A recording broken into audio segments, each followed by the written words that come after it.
लोगोफोर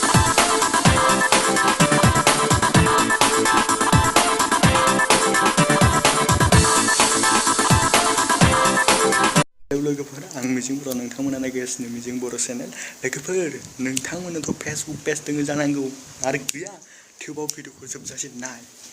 लोगोफोर Facebook page दोङोब्ला Facebook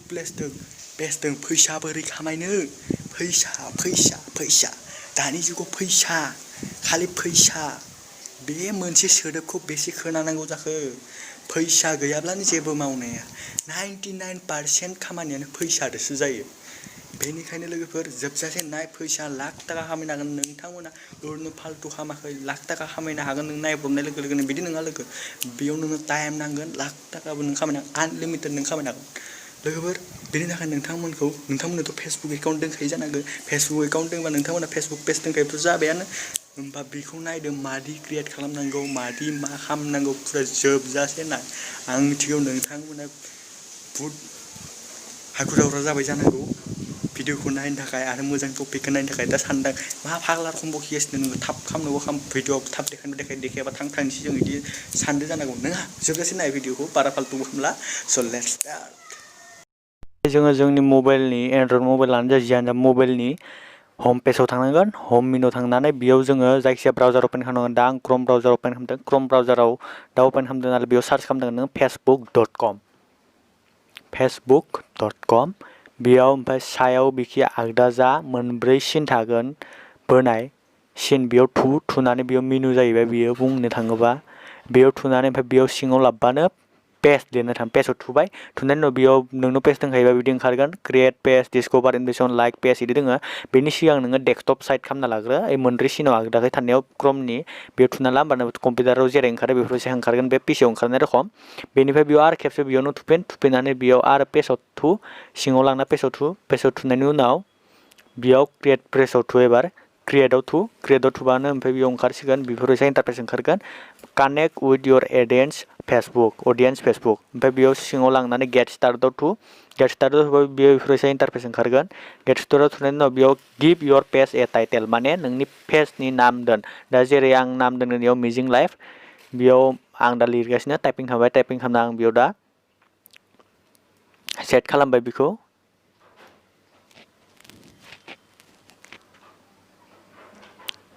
बेयाव दा आंना मिजिं लाइफ नालाय बेयाव आङो टाइप खालामनानै दोनबाय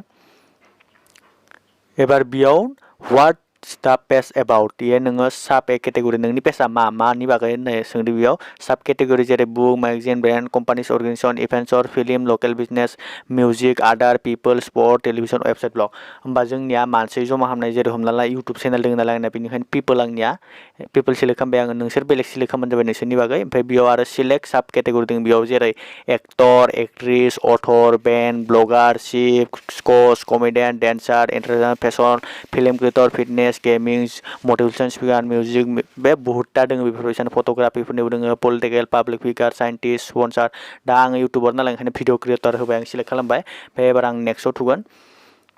नेक्स्टआव थुनाय लोगो लोगोनो बेफोरबायसा इन्टारफेस जागोन नेटवार्क स्ल' बेनिखायनो एसे लेट लादों बेनिफ्राय बेफोरबायसा इन्टारफेस जागोन नोंनाव जुदि वेबसाइट दंबा एड इयर वेबसाइट माने नोंनि वेबसाइट दंबा नों एड खालामबानो जाबाय दा आंनियाव फ्रियावनो वेबसाइट दङ आरो नोंथांमोननो जुदि फ्रियावनो वेबसाइटखौ मादि बनायनांगौ बेखौ नांगौब्ला आंखौ कमेन्ट खालामना बुंबानो जाबाय आङो मोनसे एक्सट्रा भिडिअ होगोन बेयाव फ्रियावनो वेबसाइट नोंसोर खुलिनो हागोन आरो नोंथांमोननो एक्सट्रा वेबसाइट दङ बेफोरबायसा वेबसाइटआव अपेन खालामना ला ओमफ्राय बेयाव बिनि लिंकखौ कपि खालामना आरो फेसबुकआव थांफिननानै बेयाव नोंथांमोना लिंकखौ कपि पास्ट खालामनो हायो पेस्ट खालामनानै स्पेस मारनांगोन नालाय बेयाव दा आङो मबाइलावसो खालामगासिनो नालाय ओंखायनो आं दा बेयाव स्पेस मारनांगोन नालाय स्पेस मारिबा ओमफ्राय आरो स्पेसखौ फैनानै पेस्ट खालामनायनि उनाव दानफिननांगोन जोङो दानफिननानै ओमफ्राय बेयाव नेक्स्टआव थुना हो नेक्स्टआव थुनाय लोगो लोगोनो ओमफ्राय बेफोरबायसा इन्टारफेस ओंखारगोन ओमफ्राय बेयाव होनगोन एड ए प्रफाइल पिकचार हो ओमफ्राय सिङाव सेन्स फट' थागोन ओमफ्राय सिङाव नेक्स्ट थागोन सेन्स फट' थुनायनि उनाव जायखिजाया प्रफाइल फट' सिलेक्ट खालामना लादो जेरै आं दा मोनसे प्रफाइल फट' सिलेक्ट खालामना लानोसै जायखिजाया बहाखौ लानो रा नैबे मिजिं बर'खौनो लाबाय ओमफ्राय बेयाव नेक्स्टआव थुना होनोसै नेक्स्टआव थुना होनानै बेयाव ओमफ्राय एबार फैबावगोन एड ए कभार फट' होमबानिया बेयाव मा थुना आपल'ड फट' थुनानै जायखिजाया कभार फट' जायखिजाया थुना होबानो जाबाय आंनि फट'खौनो लाबाय आङो ओमफ्राय बेयाव नेक्स्टआव थुनांगोन फट' नङा नेक्स्टआव थुनांगोन ओमफ्राय बेयाव बेफोरबायसा ओंखारफैगोन इन्टारफेस ओंखारगोन ओमफ्राय बेयाव दा सब पेजआ क्रियेट जाबायानो क्रियेट जाबाबो दा प्रफेसनेल जानांगोन नालाय नङा होमबा बेनि थाखायनो दा डिसक्रिपसन होगोन जोङो पेजनि डिसक्रिपसनाव होमबानिया बेयाव जोङो सिङाव थांनांगोन जेरै पाब्लिश माबा मोनसे फट' पस्ट होनबाय बेफोरथ' बयबो मिथिखागौ इमान बारा बुंनानै गोलाव खालामनो दा साना एड डिसक्रिपसनाव थुनानै ओमफ्राय बेयाव जायखिजाया डिसक्रिपसन एड खालामना लागोन जेरै हमना ला आं दा डिसक्रिपसन एड खालामबाय बेयाव दा आं टाइपिं खालामबाय टाइपिं खालामना लिरगासिनो आं दा बेयाव लिरनानै आं लिरखांबा ओमफ्राय आं ससे दानना होबाय भिडिअखौ ओमफ्राय आं सेभ खालामबाय बेखौ सेभ खालामनाय लोगो लोगोनो बेफोरबायसा इन्टारफेस ओंखारगोन ओमफ्राय बेखौ थांफिन होमबाना बिदि इन्टारफेस ओंखारना बेयाव हम मेनुआव फैगोन ओमफ्राय आरो खेबसे बेयावनो थुफिननानै ओमफ्राय पेजाव थुफिनबा ओमफ्राय आरो नों दा जा पेज खुलिदों बेयो फैसिगोन दा मिजिं लाइभ खुलिदों नालाय मिजिं लाइभआव खुलिबाय मिजिं लाइभआव थुनोसै आं दा मिजिं लाइभआव थुनाय लोगो लोगो नै दा बेयाव ओंखारफैबाय बेफोरबायसा इन्टारफेस दा जाबायानो आरो जोंनि पेजआ बेयावनो नोंथाङा पस्ट खालामनानै बेयावनो लासैनो पस्ट खालामै लास्टआव मनिटाइजेसन जालांगोन नोंनि फेसबुकआ बेयाव इउटुबनि रखम गोबाव नाङा बेयाव दसेनो मनिटाइजेसन जायो ओमफ्राय